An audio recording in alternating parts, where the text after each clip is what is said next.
Welcome back to Business Watch here on CNC3 as we begin our conversation on trade implications of Venezuela's standoff. Our guest tonight in studio is economist Dr. Valmiki Arjun. Joining us on Skype from London is international affairs analyst Dr. Marcus Papadopoulos. And joining us later on the phone from Washington, D.C. is Director of Trade at the Center for International Private Enterprise, Jose Raul Perales, who is a former Assistant Secretary of Homeland Security and a former Executive Director of the Association of the American Chambers of Commerce in Latin America and the Caribbean. First, let's go to our Skype interview. Dr. Papadopoulos, thank you so much for joining us. I know it's very late in London right now. No, my pleasure. Thank you for having me on. Now, I know you've been following this whole Venezuela issue and the U.S. and well, what happened with Trinidad and Tobago. Did Trinidad and Tobago make the right decision by refusing to intervene in the ongoing leadership conflict in Venezuela? Because we have taken a non-intervention approach. Oh, absolutely. The decision by the government of Trinidad and Tobago is absolutely correct. It is absolutely in line with the United Nations Charter and is absolutely in line with international law. I only wish that my own government, the British one, would show the same sort of respect to the United Nations Charter, to the independence and sovereignty of Venezuela, as the government of Trinidad and Tobago has. And let me just make a point very, very clear, abundantly clear. By America recognizing Juan Guaido as, quote, the interim president of Venezuela, the Americans have committed a brazen act of aggression, not just against Venezuela's sovereignty, but against international law in general. So I applaud, I salute the government of Trinidad and Tobago, and I sincerely hope that your government will maintain its stance on Venezuela, because I do suspect that the Americans are going to level pressure on Trinidad and Tobago, because that is a distinct characteristic of American foreign policy. When they don't get what they want, they start to apply pressure and also threats as well. No, Dr. Papadopoulos, after TNT took that approach, the U.S. ambassador to TNT issued a statement saying that it is deeply concerning. And TNT's Prime Minister said in Parliament last Friday that he took offense to the public statements made by the U.S. ambassador. Was the U.S. ambassador out of place to make such a statement? Well, let me turn it on the American ambassador to Trinidad and Tobago. I'm deeply concerned that he is being disrespectful to the decision of the government of Trinidad and Tobago. I'm very, very concerned that the American ambassador to your country doesn't appear to show any respect to your country's independence and sovereignty. Your government has every right to pursue whatever course of action it chooses to in the world. Trinidad and Tobago is not a state of America, and I can only reiterate my point I made moments earlier.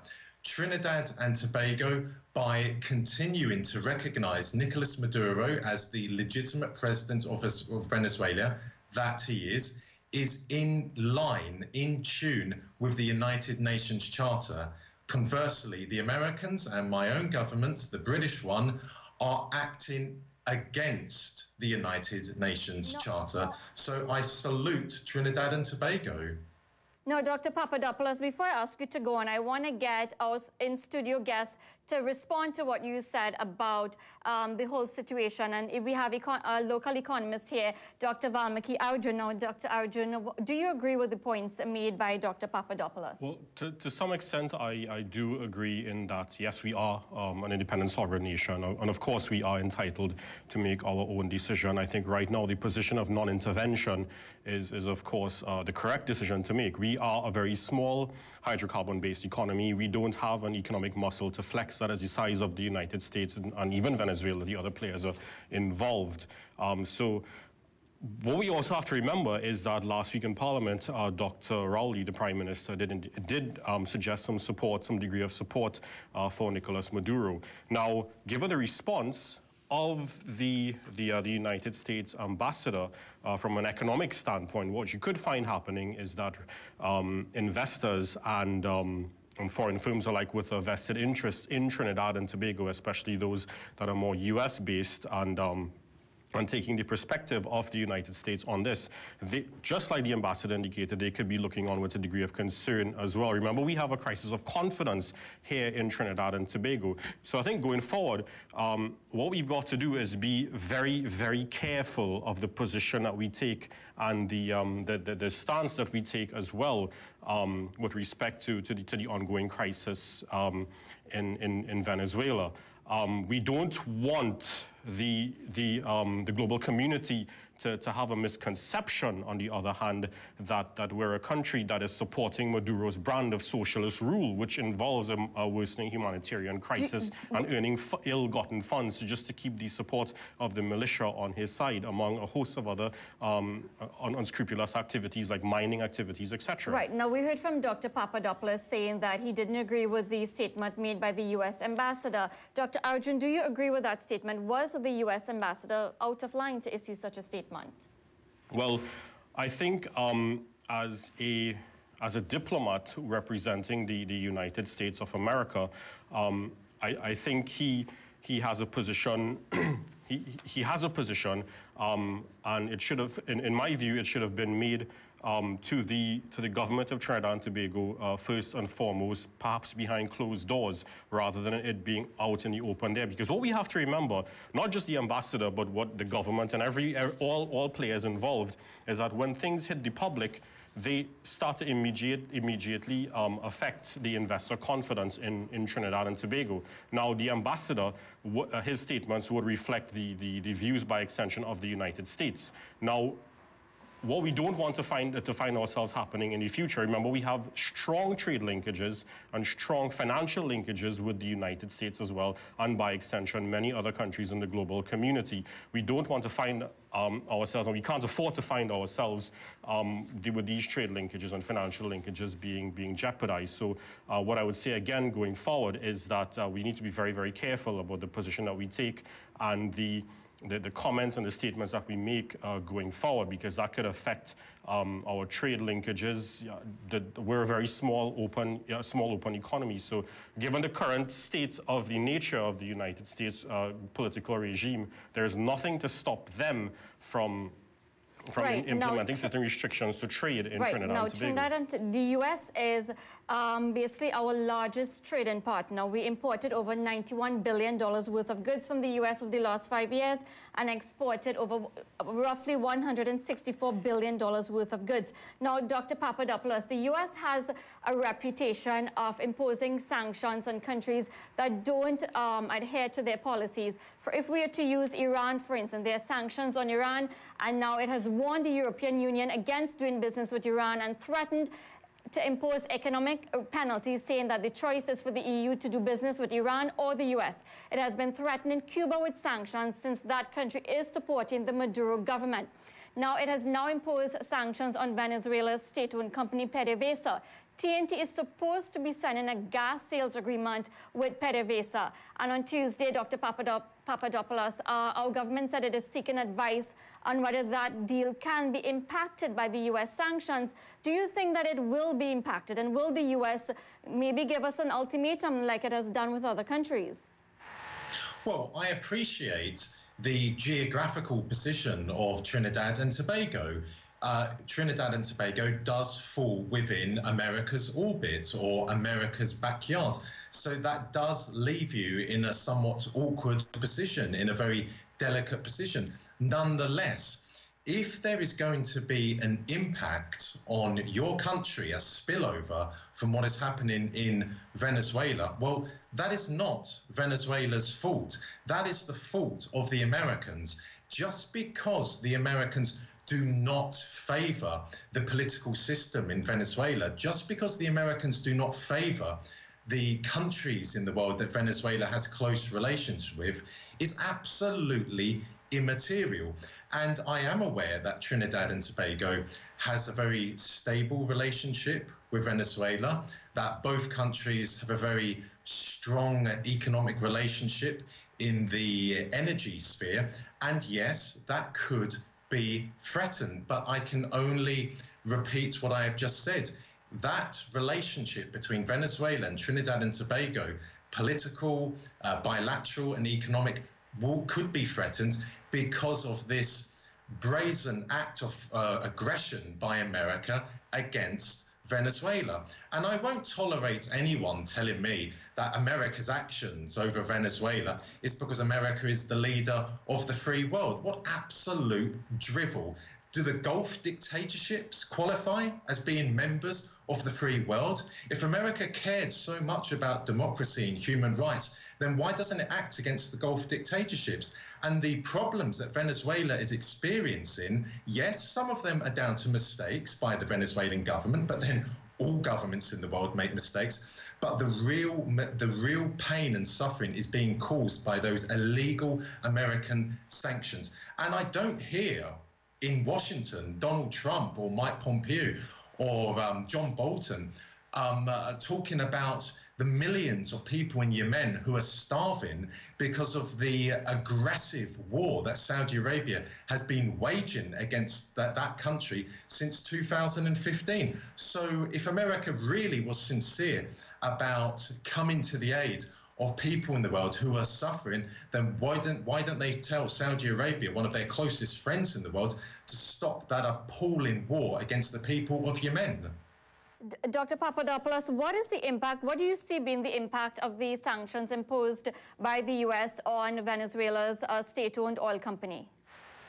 Well, these sanctions are a way of Washington slowly but surely trying to strangle to death the Venezuelan economy. And it is very possible that the Americans could succeed. But at the same time, Venezuela has many friends and allies in the world, from Russia and China to Iran to Syria to Cuba to Bolivia. You know, if we have a look in Europe, the Greek government has said that it recognizes Maduro as the only legitimate leader of that country. So yes, Venezuela is feeling the heat, but Venezuela can compensate for these sanctions that the Americans are placing on their economy by increasing their economic relationships with those countries such as Russia and China. And we already see Russian action. The Russians are preparing the ground to defend Venezuela's independence and sovereignty. And part of that will be economic assistance. Let's not forget, the Russians, when it was the Soviet Union, came to the aid of Cuba when the Americans were carrying out an almost identical political and economic attack then, and the Russians succeeded.